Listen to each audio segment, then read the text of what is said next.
They were designed to be the best. They met enemies face to face, endured tragedies and enjoyed victories. They went down in history due to the bravery of their crews. They are the ships that deserve to be called Naval Legends.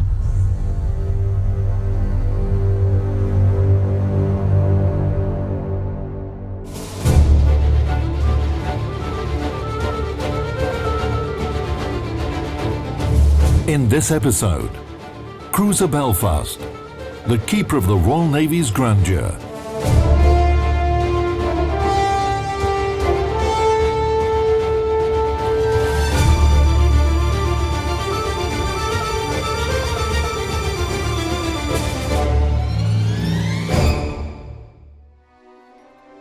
In the beginning of the 1930s, the British Admiralty learned that Japan had begun construction on the new Mogami-class light cruisers, which surpassed the British ships of the same type. In London, it was perceived as a challenge and required an appropriate response. However, to create a worthy adversary for Mogami, the British had to approach the limits imposed by international treaties. Mogami is quite a successful attempt from the Japanese to create something of their own. They managed to do it. However, the cruiser Mogami encouraged other naval powers to break the provisions of the Washington Naval Treaty.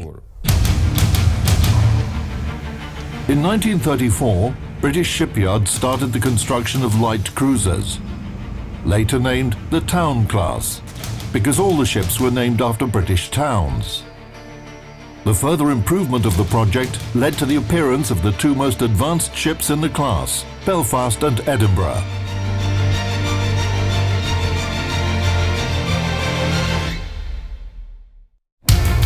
In comparison with other towns, they had better armament and a more rational armour layout.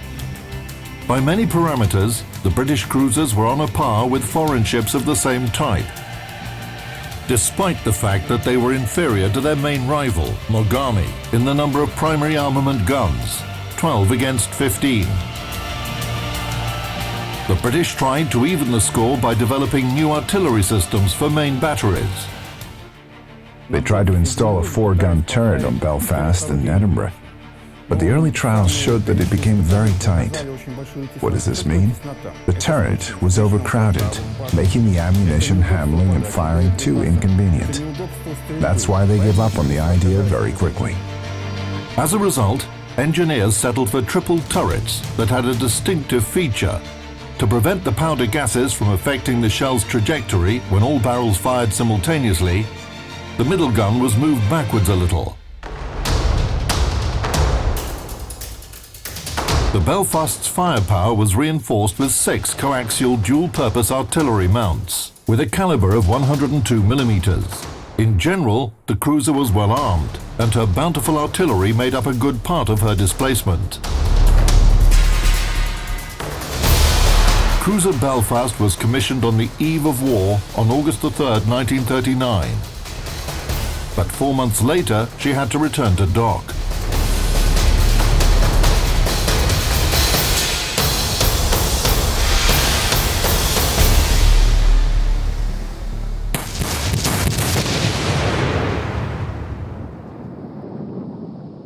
With the outbreak of World War II, Great Britain faced 2 parallel tasks. One of them was habitual, and the British were prepared for it. The second task was uncharacteristic and unusual. Let's start with the latter. It was the underwater war. The British weren't ready for it at all.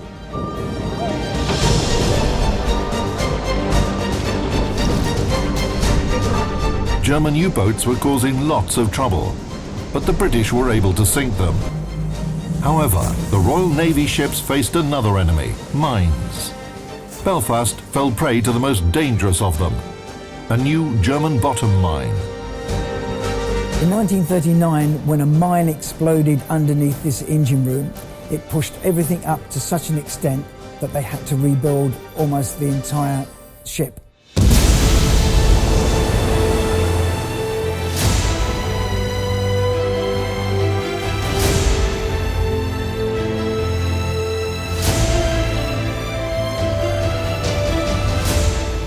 when Belfast hit the mine, she not only received a hole in the hull, but she also had her keel broken, and that's a place that is almost impossible to repair. It's a miracle that she remained afloat, and it's a miracle that she could return to her base for repairs.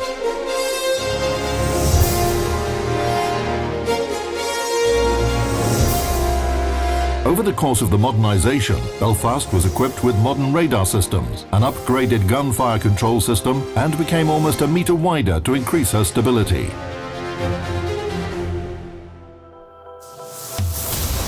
The specifications of cruiser Belfast after the modernization of 1942. Length 187 meters, beam 20.2 meters, draft 7.1 meters. Total displacement 14,900 tons.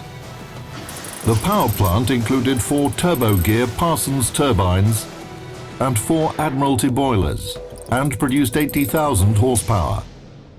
The cruiser's maximum speed reached 31 knots after the modernization. Main belt 114 millimeters, decks from 51 to 76 millimeters, athwartship bulkheads 63 millimeters. Primary armament turrets were protected by armor from 51 to 102 millimeters thick. Armament. Primary armament. 12 152 millimeter Mark 23 guns in 4 turrets. Long-range anti-aircraft artillery. 12 Mark 16 cannons in coaxial mounts, caliber 102 millimeters. Small caliber anti-aircraft artillery. 2 Vickers Mark 6A 8-barrel pom-pom guns, caliber 40 millimeters. 4 single-barrel and 5 coaxial Oerlikon mounts. The cruiser carried 2 triple TR-4 torpedo launchers with a caliber of 533 millimeters. 3 Supermarine Walrus aircraft were on board to carry out reconnaissance and fire adjustment. Cruising range 22,600 kilometers at 12 knots.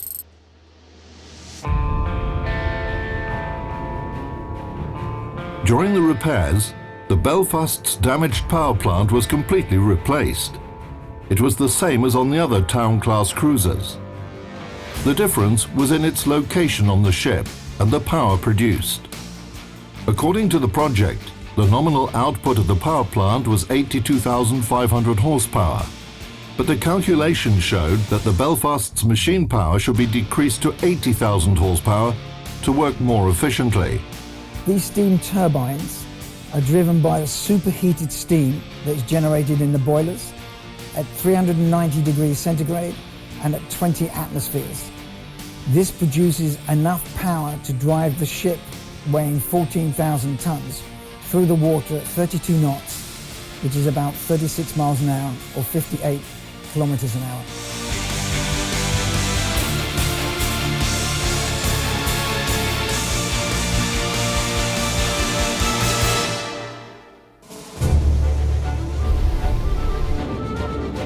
Understanding the threat posed by German U-boats, the British Navy was constantly hunting for them. To oppose enemy submarines, Belfast was equipped with a hydroacoustic system, a load of depth charges, and aircraft. 3 Walrus seaplanes were able to fight submarines, apart from reconnaissance and fire adjustment tasks. They could carry 2 normal or anti-submarine depth charges on each of their wing bomb racks. And it was designed to be catapulted from between the funnels into the air and then go off and do its tasks.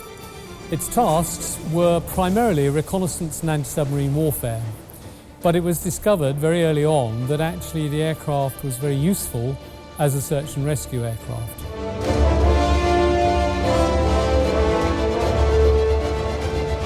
Now, once the aircraft had actually finished its sortie, it had to be recovered back on board the ship.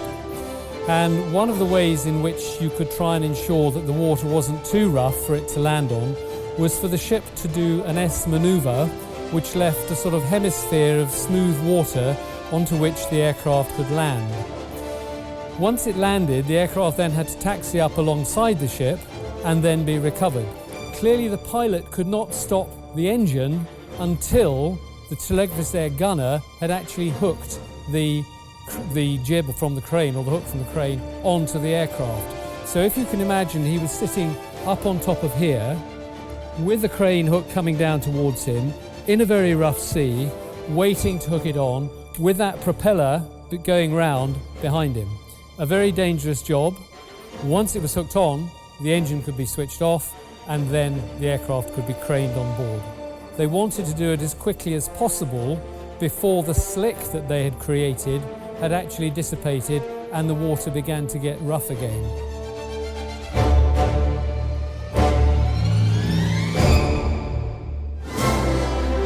A warship is a complex system, where the main function of its elements, even the tiniest one, is a successful accomplishment of the mission.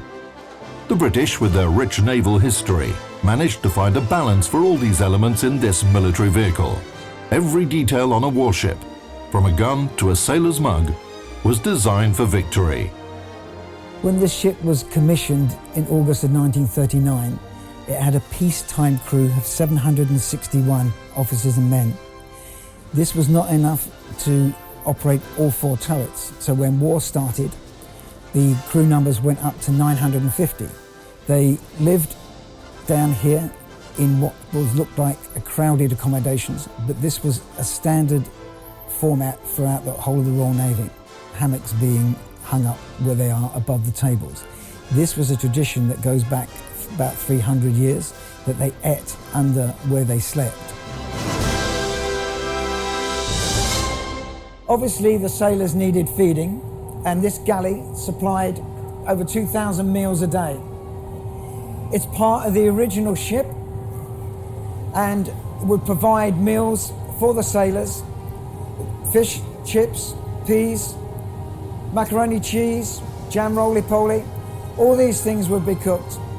They sometimes, during World War II, if a mine went off, would cause a loud explosion underwater, which would stun the fish, and they would float to the surface. If they could, they would gather the fish up so that they would have fresh fish instead of the ones from the deep freezers. Since Nelson's times, the food ration in the British Royal Navy had not been diverse. The food was substantial, but if it remained unchanged for weeks, even a small bar of chocolate or a jar of jam would be precious for any sailor. However, the real emporium of wonders on Belfast was a ship kiosk, where the sailors could purchase delicacies and everyday items. We are in the NAFI canteen. The NAFI is an organisation that was invented or developed in 1921 by a team of volunteers who wanted to help the Navy, the Army and the Air Force get things that they couldn't get on ship normally. So things like beers, sweets, chocolates, medal ribbons, rulers, pencils, postcards, anything that they weren't issued with. And as a consequence, it developed into an institution and became known by all the members of the British Armed Forces as the NAFI, the Navy Army Air Force Institute, which over the years of service on the ship become a great boost to the morale of the sailors.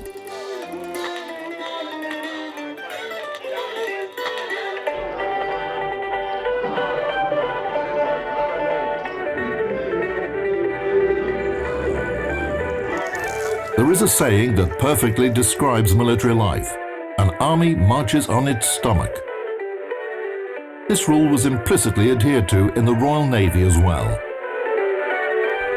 At action stations, if they knew they were going to have a fight, some of the captains would have the cooks prepare sandwiches so that they could eat where they were at their action stations, whether it was by their guns or in the doctor's surgery.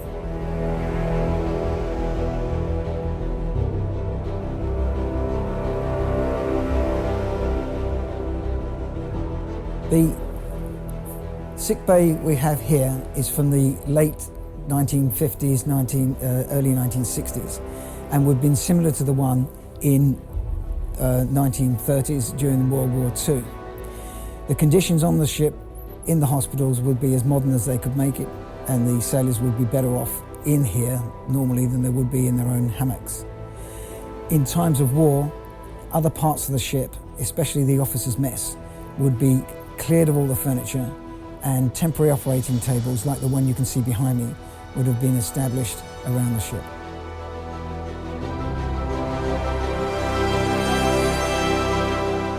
Luckily, casualties among Belfast's crew were minimal during the war, even after a bottom mine exploded next to her, which could easily sink the ship with all her crew members. Only 21 people were injured, and only one of them died later in hospital. After repairs and modernisation, Belfast became the flagship of the 10th Cruiser Squadron based at Scapa Flow. The main service areas for the ship were the waters of the Norwegian and Barents Seas.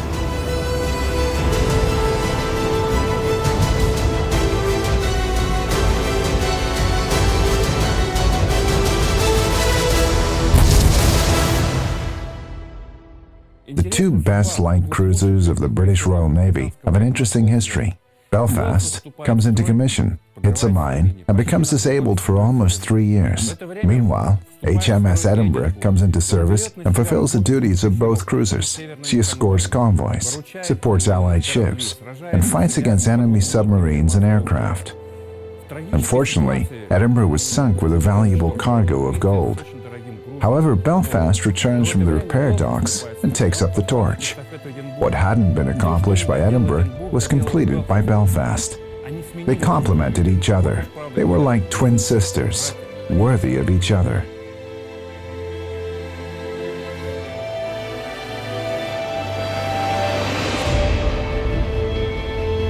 When Belfast came into service, she was assigned the most important task in the Royal Navy, which, by the 20th century, had already been performed for 300 years.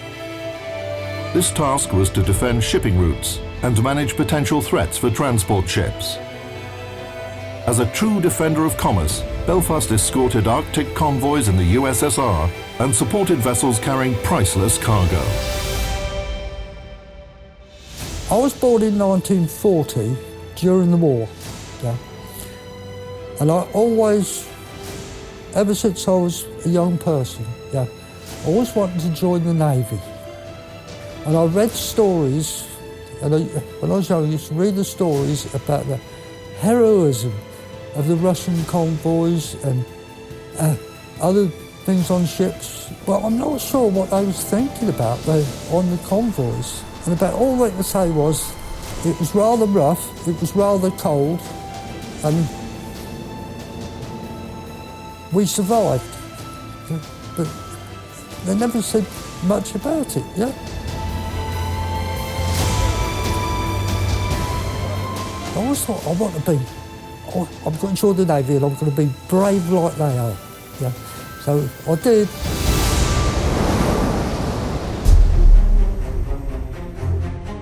The rich history of sea battles and high qualification of British sailors were key factors for the great performance of the Royal Navy.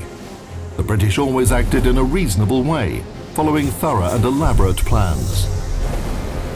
The opportunity to display their courage and bravery was a great reward for British sailors. The main task in the Army or Navy is fulfilling your mission. No matter how many enemies you destroy, sink, or knock out, you must fulfill your mission.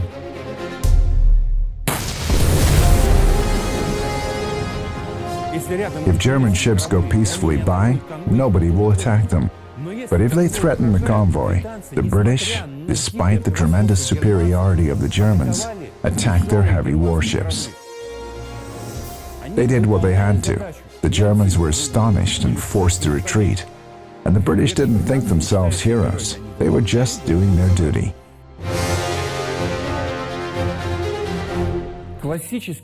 A classic example of warring parties carrying out a mission was a sea battle that took place at North Cape in December 1943.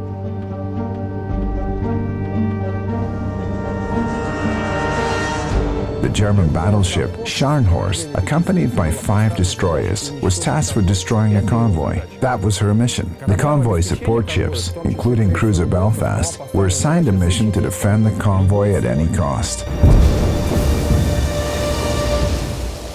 The British attacked the enemy. They didn't pause. They didn't think about how to show their courage or perform heroic acts. They fulfilled their duty. Of course, they knew that the German heavy ship would destroy them, but they had a mission: defend the convoy, and they attacked the enemy and fought. For 8 hours, Belfast and 2 other cruisers were chasing and attacking Scharnhorst, which was superior in terms of armament and armor, until the main sea fleet, with HMS Duke of York, came to their aid. The battle at North Cape and the war for the entire Atlantic Ocean was won by the British. The confrontation between Great Britain and Germany during World War II was severe. However, the United Kingdom was the victor, despite the high price they had to pay. The memories of those sailors who endured the ordeal of the northern convoys are still honored on Belfast today.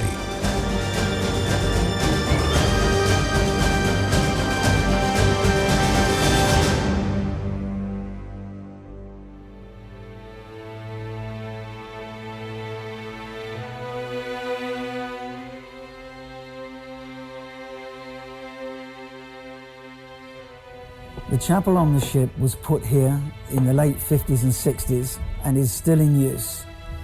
The icon of Admiral Yushakov behind me is the connection between Russia and this ship during World War II and the Arctic convoys.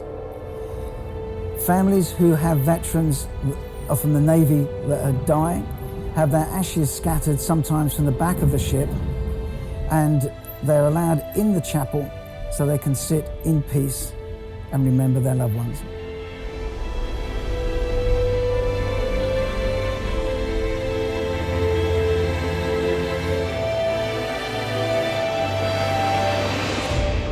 I joined Belfast just after it came back off its world cruise. When it came back in '62 to this country, it wasn't going to be put into reserve, but they gave it a reprieve and made it put it as a flagship for Home Fleet.